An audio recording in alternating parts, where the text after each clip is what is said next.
রহিম। প্রিয় বাংলাদেশ, আসসালামু আলাইকুম। আপনাদের সবার মনে থাকার কথা, আজকে কিন্তু 25শে ফেব্রুয়ারি 2009 সালে বাংলাদেশের বাংলাদেশের মাটি ও মানুষের সূর্য সন্তান, যারা বাংলাদেশের মানুষের বাংলাদেশের লাল সবুজের পতাকার গর্বের সূর্য সন্তান, বাংলাদেশ সামরিক বাহিনীর 57 সেনা অফিসারদেরকে সুপরিকল্পিতভাবে ভারতের আশ্রয়ে প্রশ্রয়ে মদতপুষ্ট হয়ে বাংলাদেশের সামরিক বাহিনীকে দুর্বল করার জন্য, বাংলাদেশের বর্ডারে নিয়োজিত তৎকালীন বিডিআরকে দুর্বল করার জন্য, বাংলাদেশের সার্বভৌমত্ব, বাংলাদেশের স্বাধীনতা এবং সার্বভৌমত্বকে দুর্বল করার জন্য, ভারতের নীল নকশা বাস্তবায়ন করার জন্য এই যে খুনি ফ্যাসিস্ট ভোট চোর ভোট ডাকার গণহত্যার নির্দেশদাতা শেখ হাসিনা পরিকল্পিতভাবে ঢাকার বিডিআর সদর দপ্তরে পিলখানায় হত্যা করেছিল। আজ পর্যন্ত জাতি সেই হত্যাকাণ্ডের কথা ভুলতে পারে নাই। 25 ফেব্রুয়ারি এবং 26 ফেব্রুয়ারি বাংলাদেশের ইতিহাসের জন্য একটি কলঙ্কিত দিন, কারণ খোদ স্বাধীন বাংলাদেশের স্বাধীন সার্বভৌম বাংলাদেশের রাজধানীর বুকে বাংলাদেশের 57 সেনা অফিসারদেরকে 2 দিনে হত্যা করা হয়েছিল। কিন্তু 1971 সালের 9 মাসের মুক্তিযুদ্ধ কিন্তু এত সামরিক বাহিনীর সৈন্য কিংবা অফিসার মৃত্যুবরণ করে নাই। আমরা সবাই জানি যে এই শেখ হাসিনা বাংলাদেশকে পরিকল্পিতভাবে ভারতের অঙ্গরাজ্য বানানোর জন্য যে চেষ্টা অব্যাহত রেখেছিল তা বাংলাদেশের মানুষ গত 15 বছরে দেখেছে। আজকে ব্যাংকগুলা দেউলিয়া হয়ে গেছে, আজকে বাংলাদেশের অর্থনীতি ধ্বংস হয়ে গেছে, বাংলাদেশ তলাবিহীন ঝুড়িতে পরিণত হয়েছে। শেখ হাসিনা তার বাকশালের জনক 72-75 সালে বাংলাদেশকে যিনি বিভীষিকাময় রাষ্ট্রে পরিণত করেছিল, রক্ষী বাহিনী দিয়ে মুজিব বাহিনীতে বাংলাদেশের মানুষের জনজীবনকে অতিষ্ঠ করেছিল, সেই শেখ মুজিবুর রহমানের যোগ্য ফ্যাসিস্ট বাকশালের কন্যা হিসাবে নিজেকে আবির্ভাব করেছিল। আজকে শেখ হাসিনার নেতৃত্বে বাংলাদেশে ভোট চুরি দিনের ভোট রাতে হয়েছে, মানুষ ভোট দিতে পারে নাই। বাংলাদেশের দুর্নীতির করদ রাজ্যে পরিণত হয়েছে। শেখ হাসিনা ক্ষমতায় আসার সাথে সাথে 57 অফিসার হত্যার মধ্য দিয়ে রক্ত পিপাসু খুনি শেখ হাসিনা বাংলাদেশকে ভারতের হাতে তুলে দিয়েছিল। আমরা দেখেছি শাপলা চত্বরে রাতের আধারে বাতি নিভিয়ে শেখ হাসিনা কুরআনে হাফিজ আলিমুল আমাদেরকে নির্বিচারে হত্যা করেছিল। শেখ হাসিনা নিজের রেজিমকে, নিজের ক্ষমতাকে ধরে রাখার জন্য পরিকল্পিতভাবে ইলিয়াস আলী সহ ইলিয়াস আলী বাংলাদেশ জাতীয় ছাত্র দলের সাবেক সোনালী ফসল, ইলিয়াস আলী বিএনপির কেন্দ্রীয় নির্বাহী কমিটির সাংগঠনিক সম্পাদক ছিল, ইলিয়াস আলী বিএনপির সাবেক এমপি ছিল, ইলিয়াস আলী সিলেটের কোটি মানুষের হৃদয়ের স্পন্দন। ইলিয়াস আলীর অপরাধ ছিল টিপাই মুখবাদের বিরুদ্ধে কথা বলেছিল, ভারতীয় অগ্রাসনের বিরুদ্ধে কথা বলেছিল, তাই তাকে গুম করা হয়েছে।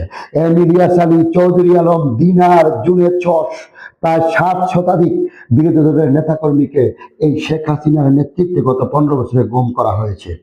বিচার বহির্ভূত হত্যা, শেখ হাসিনার বিরুদ্ধে শান্তিপূর্ণ কর্মসূচি, মিছিল, মিটিং, প্রত্যেকটা নাগরিকের রাজনৈতিক অধিকার, সেই অধিকারের অধিকার প্রতিষ্ঠার জন্য যখন রাজপথে নেমেছে, শেখ হাসিনা নির্বিচারে পাখির মতো গুলি করে মানুষ মেরেছে। বিচার বহির্ভূত হত্যার মধ্য দিয়ে প্রায় আমাদের 4,500 থেকে 5,000 নেতাকর্মীকে হত্যা করেছে। শেখ হাসিনা সুপরিকল্পিতভাবে মিথ্যা বানোয়াট ভিত্তিহীন মামলায় বেগম খালেদা জিয়ার জনপ্রিয়তা ঈর্ষান্বিত হয়ে, বেগম খালেদা জিয়ার আপসহীনতা ঈর্ষান্বিত হয়ে সুপরিকল্পিতভাবে বেগম খালেদা জিয়াকে একটি মামলায় কারাদণ্ড দিয়ে জেলে রেখেছে। সুপরিকল্পিতভাবে বেগম খালেদা জিয়াকে স্লো পয়জনিং এর মাধ্যমে হত্যা করতে চেয়েছিল। আমরা দেখেছি এই শেখ হাসিনার আমলে বেগম খালেদা জিয়া, দেশনায়ক তারেক রহমান, আগামী দিনের রাষ্ট্রনায়ক বিএনপির ভারপ্রাপ্ত চেয়ারম্যান তারেক রহমানের বিরুদ্ধে অসংখ্য মামলা মিথ্যা বানোয়াট ভিত্তিহীনভাবে সাজা দেওয়া হয়েছে। বিএনপির হাজার হাজার লক্ষ লক্ষ নেতাকর্মীর বিরুদ্ধে শতাধিক 200, 300, 400 বেশি মামলা হয়েছে। আমরা দেখেছি বিএনপির প্রায় 60 লক্ষ নেতাকর্মী মামলার আসামি হয়েছে, ঘর ছেড়েছে, বাড়ি ছেড়েছে। এই যে আজকে যারা ছাত্র জনতার গণ অভ্যুত্থানের 36 দিনের আন্দোলনের মাধ্যমে শেখ হাসিনার বাংলাদেশের ক্ষমতা ছেড়ে বিদায় নিয়েছে, পালিয়ে গিয়েছে আপনার ভারতে, যারা বলতেছেন এইটি শুধু ছাত্র জনতার আন্দোলন, আসলে এটি ছাত্র জনতার আন্দোলন ছিল না, এটি ছিল বাংলাদেশের মানুষের মুক্তির আন্দোলন। শেখ হাসিনার গত 15 বছরের রেজিমের বিরুদ্ধে তিলে তিলে প্রতিনিয়ত রাজপথে মিছিল মিটিং থেকে শুরু করে রাজপথে আন্দোলনের মধ্য দিয়ে শত শত মানুষের রক্তের বিনিময়ে, বিএনপির শত শত নেতাকর্মী গুম হওয়ার বিনিময়ে মামলা লক্ষ লক্ষ মামলার আসামি হয়েছে, জেল খেটেছে একটানা 17 বছর অসংখ্য নেতাকর্মী। তাদের আত্মত্যাগের বিনিময়ে এই যে জুলাই আগস্টের গণ অভ্যুত্থান বাংলাদেশের সৃষ্টি হয়েছে, প্রেক্ষাপটের সৃষ্টি হয়েছে। আমরা দেখেছি এই জুলাই আগস্টের গণ অভ্যুত্থানে ছাত্র জনতার এই আন্দোলনে প্রথম দিকেই বিএনপির মহাসচিব প্রেস ব্রিফিং করে এই আন্দোলনকে, কোটা আন্দোলনকে যৌক্তিক আন্দোলন হিসাবে আখ্যা দিয়েছিল। আমরা দেখেছি আমাদের নেতা তারুণ্যের স্পর্ধ অহংকার আগামী দিনের বাংলাদেশের নিকটবর্তী বাংলাদেশের প্রধানমন্ত্রী, স্বাধীনতা এবং সার্বভৌমত্বের কাস্টোডিয়ান, এ যাবৎকালের সবচেয়ে জনপ্রিয় তরুণ রাজনীতিবিদ জনাব তারেক রহমান প্রবাসে থেকেও ভিডিও বার্তার মাধ্যমে এই আন্দোলনের সাথে ঐক্য পোষণ করেছে। আমরা এই আন্দোলনে বাংলাদেশ জাতীয়তাবাদী ছাত্র দল আমাদের নয়াপল্টন পার্টি অফিসে প্রেস ব্রিফিং করে এই আন্দোলনকে সমর্থন জানিয়েছে। এই আন্দোলনে বাংলাদেশের প্রত্যেকটি পাড়ায়, মহল্লায়, অলিতে গলিতে ছাত্র দল, যুবদল, স্বেচ্ছাসেবক দল, ছাত্রলীগের ক্যাডার বাহিনী, গুন্ডালীগ, যুবলীগ থেকে শুরু করে শেখ হাসিনার মদতপুষ্ট আশ্রয়ে প্রশ্রয়ে আওয়ামী পুলিশ লীগ থেকে শুরু করে আওয়ামী রাষ্ট্রীয় রাষ্ট্রের বেতনভুক্ত কর্মচারীদেরকে, যারা রাষ্ট্রের সেবক, যারা তাদেরকে লেলিয়ে দেওয়া হয়েছিল বাংলাদেশের মানুষকে গুলি করে পাখির মতো নির্বিচারে হত্যা করতে।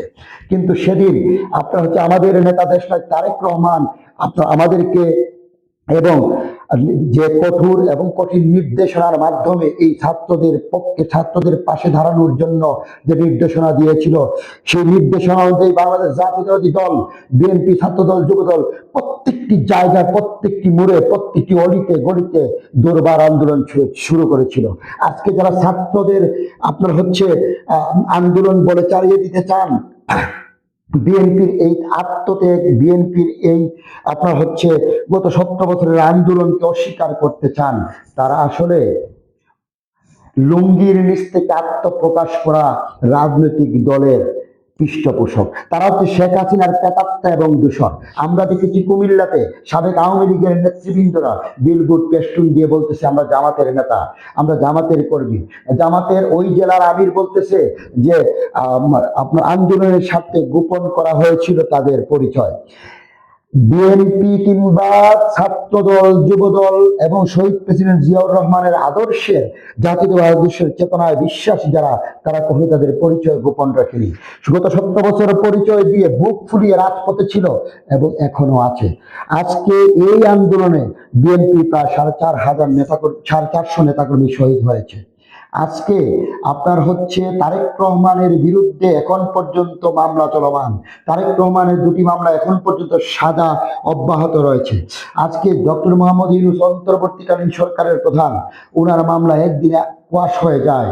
শত শত মানুষ আওয়ামী লীগের সাবির হোসেন চৌধুরী হত্যা মামলা 6টি মামলা জামিন পেয়ে যান, কিন্তু আপনার বিপ্লবের মূল মাস্টার মাইন্ড, বিপ্লবের নেতা, যিনি 17 বছর বিপ্লবের সাথে আপনার জড়িত ছিল, যার নেতৃত্বে বাংলাদেশে বিপ্লব হয়েছে, যিনি নির্যাতিত হয়েছেন, নিপীড়িত হয়েছেন, আপনার তারপরেও বাংলাদেশের রাজনীতি থেকে নিজেকে দূরে সরিয়ে নেয়নি।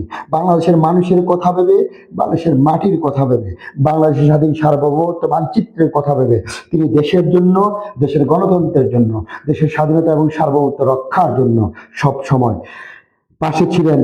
বাংলাদেশের মানুষের পাশে থাকবেন।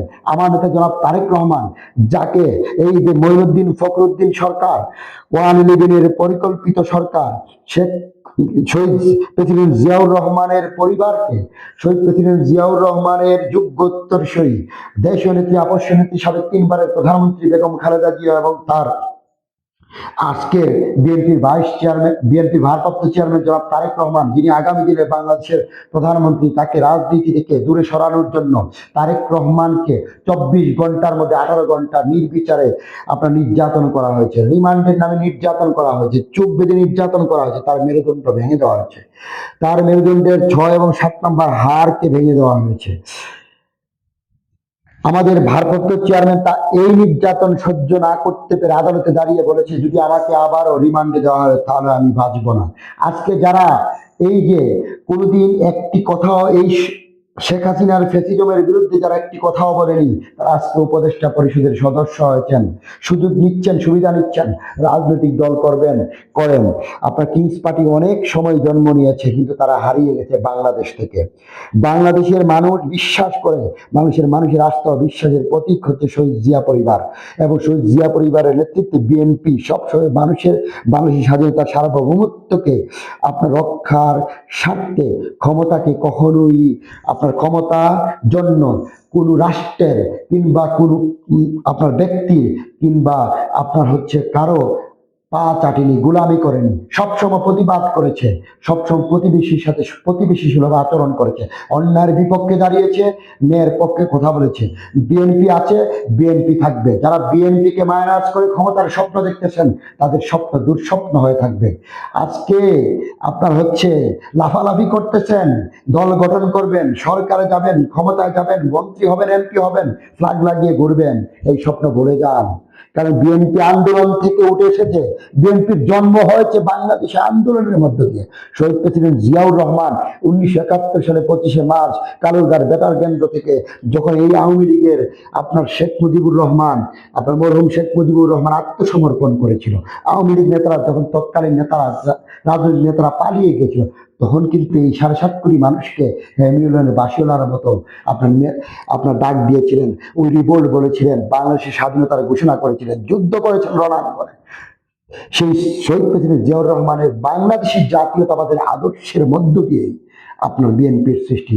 তাই বিএনপি মানুষের কথা বলবে, বিএনপি জনগণের কথা বলবে, বিএনপি দেশের কথা বলবে, দেশের স্বার্থে, মানুষের স্বার্থে, জনগণের স্বার্থে। বিএনপি এবং শহীদ জিয়া পরিবারের যোগ্য উত্তরসূরি, আগামী দিনের রাষ্ট্রনায়ক, তার স্পর্ধিত অহংকার, আগামী দিনের বাংলাদেশের প্রধানমন্ত্রী জননেতা জনাব তারেক রহমানের নেতৃত্বে বিএনপি বটবৃক্ষের মতো বাংলাদেশের মাথা উঁচু করে দাঁড়িয়ে আছে, ইনশাআল্লাহ থাকবে।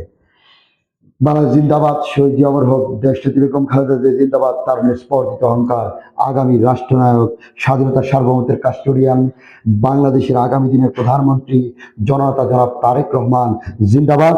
বাংলাদেশ জাতীয়তাবাদী যুবদল জিন্দাবাদ।